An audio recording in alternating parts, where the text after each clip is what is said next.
Imaginez un monde où l'obscurité régnait encore sans nom, où les craintes des hommes étaient sculptées dans la pierre, et où les récits d'entités mystérieuses prenaient vie à la lueur tremblante des flammes.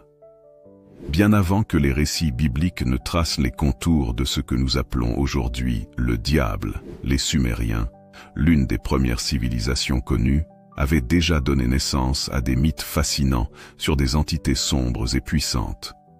Dans cette vidéo, nous allons plonger au cœur de ces récits anciens pour explorer les mythes sumériens sur les démons, les esprits maléfiques et ces figures terrifiantes qui, depuis la nuit des temps, peuplent nos cauchemars les plus profonds. Vous découvrirez comment ces récits ont influencé les croyances ultérieures, se tissant dans le tissu même des grandes religions du monde. Mais ce n'est pas tout. Ensemble, nous allons déchiffrer des tablettes d'argile millénaires, remonter le temps jusqu'aux plaines de Mésopotamie et découvrir comment ces histoires, vieilles de milliers d'années, continuent de fasciner et d'effrayer l'humanité à ce jour.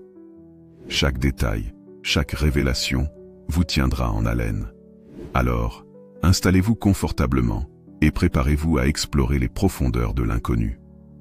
Si vous êtes aussi captivé que nous par ces mystères intemporels, pensez à soutenir cette chaîne en vous abonnant et en aimant cette vidéo.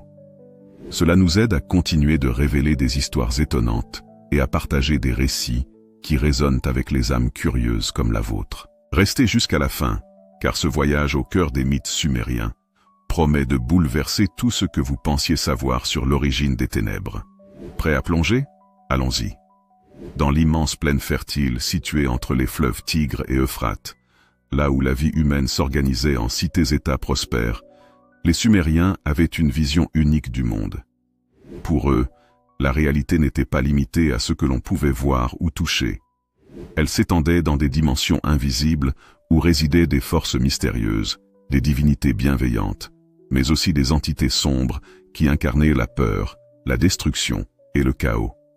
Qui étaient ces figures effrayantes et comment les Sumériens les comprenaient-ils? Contrairement aux idées plus contemporaines d'un bien absolu opposé à un mal absolu, les Sumériens percevaient le cosmos comme un équilibre fragile entre l'ordre et le chaos. Ce chaos n'était pas vu comme quelque chose de maléfique au sens moral moderne, mais plutôt comme une force destructrice nécessaire, un rappel constant de la précarité de l'existence. Au sommet de leur panthéon trônait An, le dieu du ciel, qui représentait l'ordre cosmique. Sous lui, Enlil, dieu des vents et des tempêtes, était souvent décrit comme imprévisible, capable d'apporter la vie par la pluie ou la mort par des tempêtes dévastatrices. Mais au-delà de ces dieux majeurs, il existait des entités plus ambiguës, des esprits sombres appelés Utukku, souvent perçus comme des agents du chaos.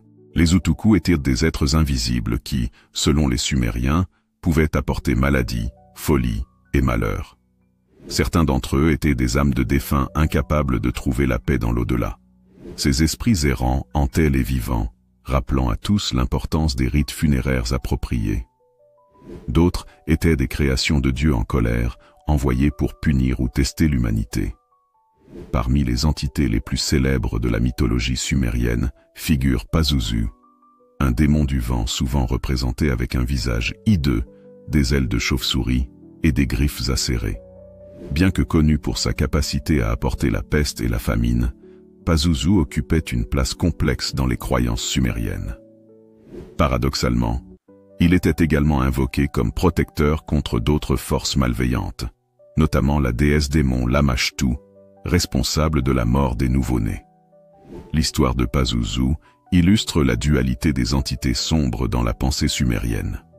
Elle n'était pas purement maléfique, mais faisait partie d'un système cosmique où chaque force, aussi terrifiante soit-elle, jouait un rôle. Un autre démon célèbre était Galu, souvent mentionné comme un serviteur des enfers. Les Galus étaient chargés d'amener les âmes des morts dans le monde souterrain, mais ils pouvaient également être invoqués pour tourmenter les vivants. Les descriptions des Galus dans les textes sumériens sont glaçantes. Ils sont souvent décrits comme des ombres insaisissables, capables de pénétrer dans les rêves et d'y semer des cauchemars. Pour les Sumériens, les ténèbres ultimes résidaient dans le Kur, une vaste et lugubre étendue souterraine. Ce n'était pas un lieu de punition éternelle, mais un royaume morne où les âmes des défunts vivaient dans une éternelle obscurité, se nourrissant de poussière et buvant de l'eau stagnante. À la tête du Kur régnait Ereshkigal, la redoutable déesse des morts. Contrairement à son homologue grec Perséphone, Ereshkigal n'était pas une victime kidnappée, mais une souveraine implacable et puissante. Elle représentait la face inévitable de la vie, la mort et le passage dans l'inconnu. Ereshkigal était souvent accompagnée de serviteurs démoniaques, des créatures qui semaient de la terreur chez les vivants pour garantir le respect des lois divines. Parmi eux se trouvait Namtar, une entité sombre personnifiant la peste. Son nom, qui signifie « destin », reflétait l'idée que la mort et la maladie étaient inévitables, des outils utilisés par les dieux pour maintenir l'équilibre cosmique. Face à ces entités terrifiantes, les Sumériens développèrent des rituels complexes pour se protéger. Les prêtres, appelés Asipus, jouaient un rôle central dans la lutte contre les forces sombres. Ils utilisaient des incantations, des amulettes et des sacrifices pour apaiser les dieux et repousser les démons. Les textes exorcistes sumériens, gravés sur des tablettes d'argile, révèlent une connaissance approfondie des pratiques occultes. Par exemple, le rituel du Maklou, brûlé, était conçu pour détruire les liens spirituels entre une personne et un démon. Pendant ce rituel, les prêtres récitaient des incantations tout en brûlant des figurines représentant les entités maléfiques. Un autre rituel fascinant était celui de la purification par l'eau. Les Sumériens croyaient que l'eau, symbole de vie et de renouveau, avait le pouvoir d'effacer les influences maléfiques. Ce concept, que l'on retrouve dans de nombreuses religions ultérieures, est un témoignage de l'influence durable des croyances sumériennes. En examinant les mythes sumériens, il devient clair que de nombreuses idées sur les entités sombres ont influencé les récits ultérieurs. Les descriptions de Pazuzu, par exemple, rappellent certaines figures démoniaques des textes bibliques et apocryphes. De même, l'idée d'un royaume souterrain peuplé d'esprits tourmentés a probablement influencé les premières visions de l'enfer. Les Sumériens ont également introduit l'idée de pacte entre les hommes et les forces obscures. Ces récits, bien qu'embellis par les traditions ultérieures, forment les bases des mythes sur les sorciers et les pactes diaboliques. Les Sumériens ont jeté les bases de notre compréhension des forces obscures et des entités surnaturelles.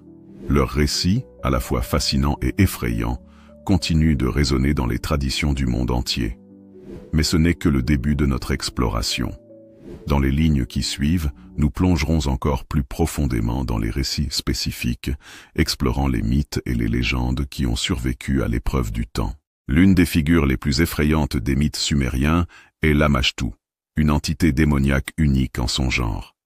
Contrairement à de nombreux autres démons de leur panthéon, Lamashtu n'était pas sous le contrôle direct des dieux, ce qui la rendait encore plus redoutable. Elle était perçue comme une déesse déchue, agissant de son propre chef, motivée par des instincts destructeurs. Décrite comme un hybride grotesque, Lamashtu avait un visage de lionne, des griffes d'aigle et un corps parfois couvert de plumes ou d'écailles. Elle était surtout connue pour sa haine des femmes enceintes et des nouveau-nés. Les récits disent qu'elle errait la nuit, cherchant à s'introduire dans les foyers pour voler des nourrissons ou provoquer des fausses couches. Lamashtu symbolisait les dangers invisibles, auxquels les mères et les enfants faisaient face. Une menace omniprésente dans une époque où la mortalité infantile était élevée. Les mères portaient souvent des amulettes gravées du nom de Pazuzu, le démon du vent, pour se protéger de Lamashtu. Paradoxalement, ce démon connu pour sa malveillance était également le meilleur défenseur contre elle. Une légende fascinante raconte comment Lamashtu, dans un accès de rage contre les Anunnaki, les dieux sumériens, aurait maudit leur royaume en propageant une épidémie parmi les mortels. Dans ce récit, les prêtres furent contraints de mener une série de rituels complexes pour apaiser sa colère, un processus qui mêlait sacrifices d'animaux, incantations et invocations de Pazuzu. Ce conte illustre comment les Sumériens conceptualisaient le mal comme une force incontrôlable, mais domptable à travers des rituels précis. Dans le Kur, le royaume des morts, Ereshkigal régnait avec une autorité froide et implacable. Contrairement au Dieu des cieux, elle n'intervenait pas dans les affaires des vivants, mais sa présence était ressentie à chaque décès. L'un des récits les plus célèbres concernant Ereshkigal est celui de sa rencontre avec Nergal, le dieu de la guerre et de la peste. Ce mythe commence lorsque les dieux décident d'envoyer un messager au Kur pour porter un cadeau à Ereshkigal. Cependant, Nergal, connu pour son arrogance, manque de respect envers les serviteurs de la déesse, ce qui l'attire dans son royaume. Le récit prend une tournure inattendue. Nergal et Ereshkigal tombent amoureux, mais leur relation est marquée par des conflits de pouvoir. Nergal tente de prendre le contrôle du Kur, mais Ereshkigal, bien que subjugué par sa force, refuse de céder. Finalement, un compromis est trouvé, et Nergal devient le co-souverain du Kur. Ce récit est souvent interprété comme une allégorie de l'équilibre entre la vie et la mort, entre le chaos et l'ordre. Ereshkigal, en tant que gardienne des âmes, représente l'aspect inévitable et impartial de la mort, tandis que Nergal incarne la destruction active et imprévisible. Les Utukku, ou esprits des morts, étaient une autre source de terreur dans la mythologie sumérienne. Ces pratiques ne sont pas sans rappeler les exorcismes dans les religions contemporaines. Les rituels sumériens montrent que l'idée d'affronter les forces invisibles par des moyens spirituels a des racines anciennes et universelles. Les Sumériens accordaient une grande importance aux rêves, les considérant comme une porte entre le monde des vivants et celui des esprits. Les démons et les esprits sombres étaient souvent accusés d'influencer les rêves pour semer la peur ou transmettre des messages. Un ancien texte raconte l'histoire d'un roi qui, tourmenté par des cauchemars récurrents, consulta un prêtre exorciste. Les rêves, selon le prêtre, étaient causés par un démon cherchant à avertir le roi de la colère des dieux. Après un rituel de purification, le roi fit un rêve où les dieux lui donnaient des instructions claires pour restaurer l'harmonie dans son royaume. Ce récit montre comment les Sumériens percevaient les rêves non seulement comme des fenêtres sur l'invisible, mais aussi comme des moyens de communication entre le divin et le mortel. Les récits des Sumériens regorgent de figures sombres et d'histoires captivantes, chacune révélant une facette unique de leur compréhension des forces invisibles. Lamashtu, Ereshkigal, les Utukku et les pratiques exorcistes montrent que pour les Sumériens, le monde spirituel était aussi vivant et complexe que le monde physique. Les mythes sumériens, bien qu'anciens, n'ont pas disparu avec le déclin de leur civilisation. Au contraire, ils se sont transformés, intégrés et réinterprétés dans les cultures voisines et les traditions religieuses ultérieures. Cette partie explore comment ces récits sur les entités sombres et les forces chaotiques ont influencé les Babyloniens, les Assyriens, et même les grandes religions monothéistes. Nous plongerons également dans les parallèles fascinants entre ces récits anciens et les textes religieux plus récents, révélant l'impact durable de la mythologie sumérienne sur la psyché humaine. Avec l'ascension de Babylone sous Hammurabi, les mythes sumériens furent réinterprétés pour s'adapter à un nouveau contexte culturel et religieux. L'une des évolutions majeures fut l'intégration des récits sumériens dans le panthéon babylonien, où des divinités comme Marduk, le dieu suprême de Babylone, prirent le rôle central autrefois occupé par Enlil ou An. Marduk contre Tiamat. Une réécriture de l'ordre et du chaos. Un exemple marquant est l'épopée babylonienne de la création, l'Enuma Elish. Dans ce récit, Marduk affronte et vainc Tiamat, une entité primordiale représentant le chaos et les eaux profondes. Bien que Tiamat ne soit pas directement mentionnée dans les récits sumériens, elle rappelle les entités chaotiques comme les Abzu, personnification des eaux abyssales, et les forces désordonnées qui existaient avant l'organisation divine. Le combat entre Marduk et Tiamat symbolise la victoire de l'ordre sur le chaos, un thème central qui résonne à travers l'histoire des civilisations. Ce récit reflète une continuité culturelle tout en ajoutant des nuances propres à la vision babylonienne du monde. Les démons sumériens comme Lamashtu et Pazuzu ne disparaissent pas avec la fin de Sumer. Ils continuent d'être vénérés, redoutés et exorcisés dans les cultures babyloniennes et assyriennes. En Babylonie, Lamashtu reste une menace omniprésente. Des tablettes babyloniennes décrivent des rituels d'exorcisme visant à la chasser, avec des incantations similaires à celles des Sumériens. Cependant, les Babyloniens amplifient son caractère malveillant, faisant d'elle une figure encore plus démoniaque. Pazuzu devient l'une des figures les plus emblématiques des traditions assyriennes. Bien que toujours associé à la peste et à la famine, il est aussi un protecteur contre Lamashtu. Sa popularité dépasse les frontières de la Mésopotamie, et des figurines de Pazuzu sont retrouvées bien au-delà des limites de l'Empire assyrien, témoignant de l'influence étendue de ses croyances.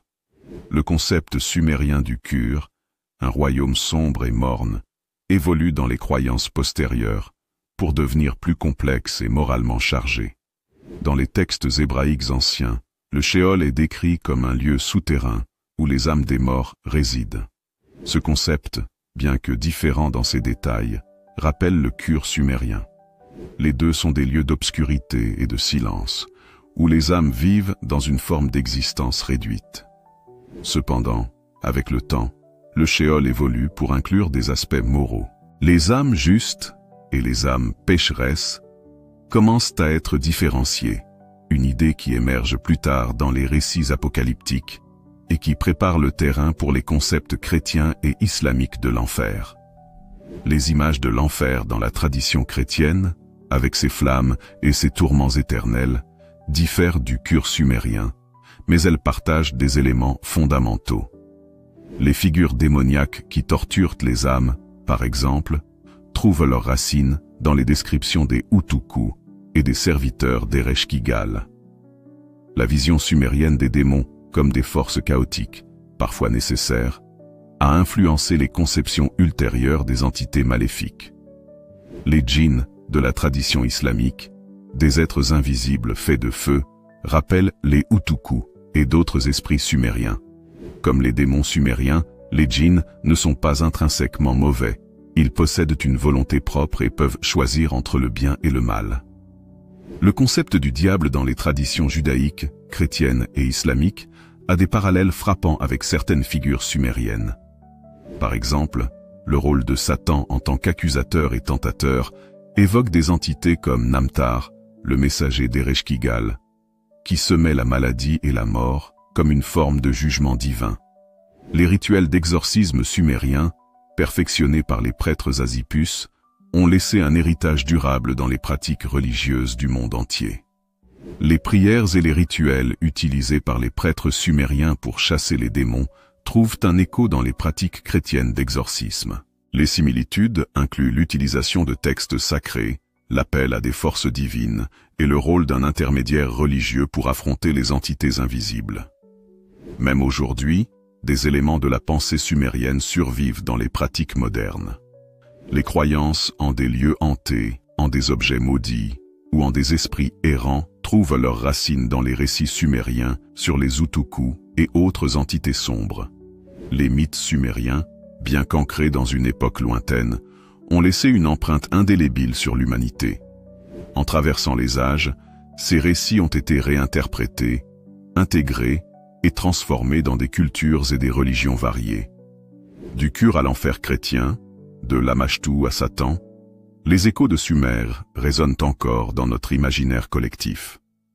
Alors que les récits sumériens sur le diable et les entités sombres ont traversé les âges, ils continuent d'influencer notre vision contemporaine du bien et du mal, du visible et de l'invisible.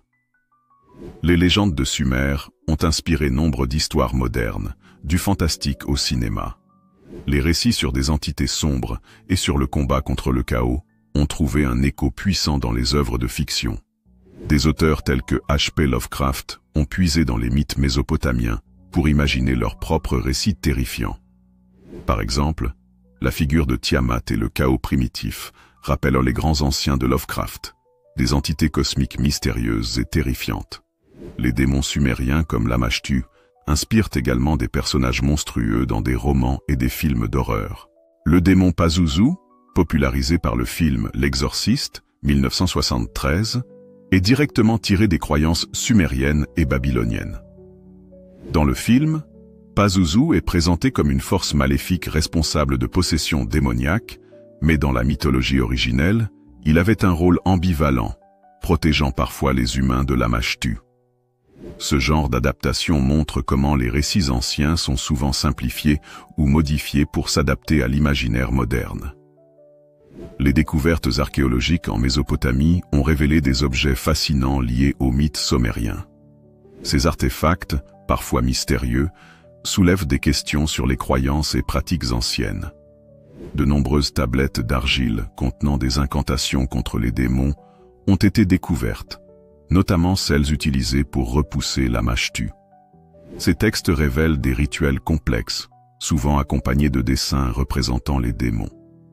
Ces tablettes sont étudiées pour mieux comprendre comment les Sumériens conceptualisaient le mal et s'en protégeaient. Les figurines de Pazuzu et d'autres entités sombres étaient souvent enterrées sous les seuils des maisons pour éloigner les mauvais esprits. Ces objets intriguent les archéologues, car ils témoignent d'une vision du monde où le mal pouvait être physiquement contenu ou repoussé par des symboles sacrés. Certaines découvertes, comme les structures souterraines complexes ou les inscriptions cryptiques, restent inexpliquées.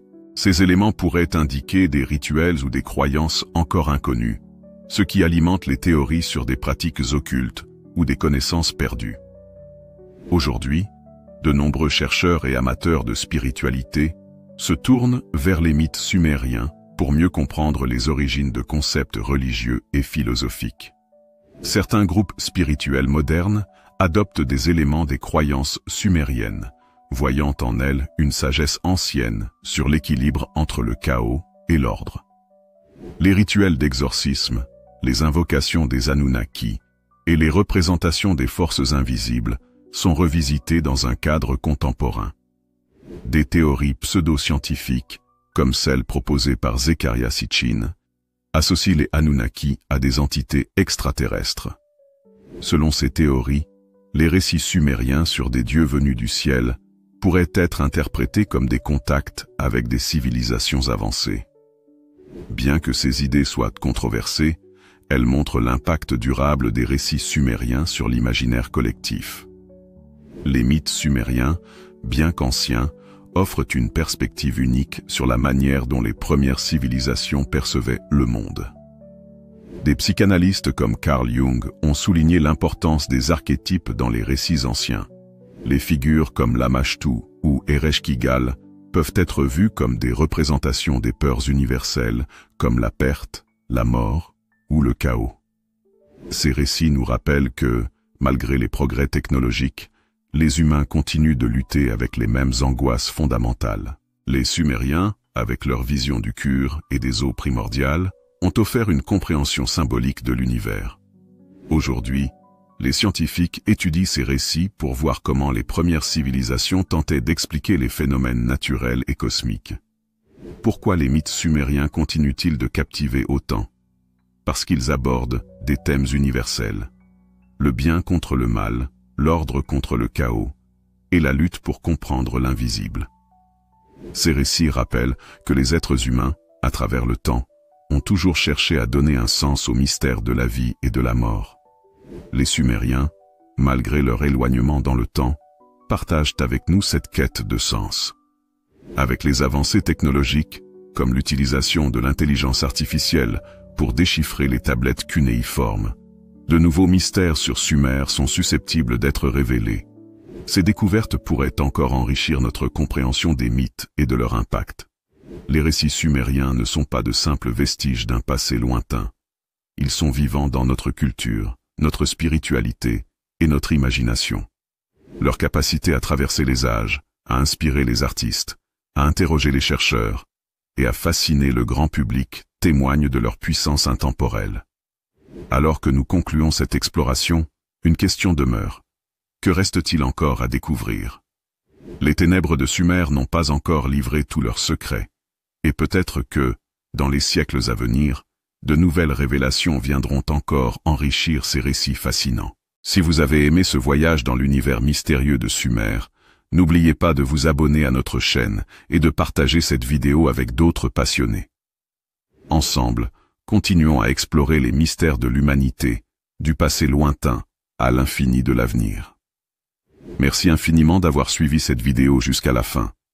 Votre curiosité et votre passion pour l'histoire, les mystères anciens et les récits fascinants sur les mythes sumériens montrent à quel point ces sujets nous connectent tous à quelque chose de plus grand. Si ce voyage au cœur des ténèbres de Sumer vous a captivé, laissez un pouce bleu pour soutenir notre travail et partagez cette vidéo avec vos proches qui, comme vous, aiment explorer l'inconnu. Et surtout, abonnez-vous à la chaîne pour ne rien manquer des prochaines explorations dans les mythes, les légendes et les secrets de l'humanité. Activez la cloche pour être informé dès qu'une nouvelle vidéo sort, car de nouvelles aventures vous attendent bientôt. Encore merci pour votre soutien. Et n'oubliez pas, les mystères du passé nous rappellent que l'humanité a toujours cherché à comprendre l'invisible. À très bientôt pour une nouvelle exploration sur Histoire émouvante.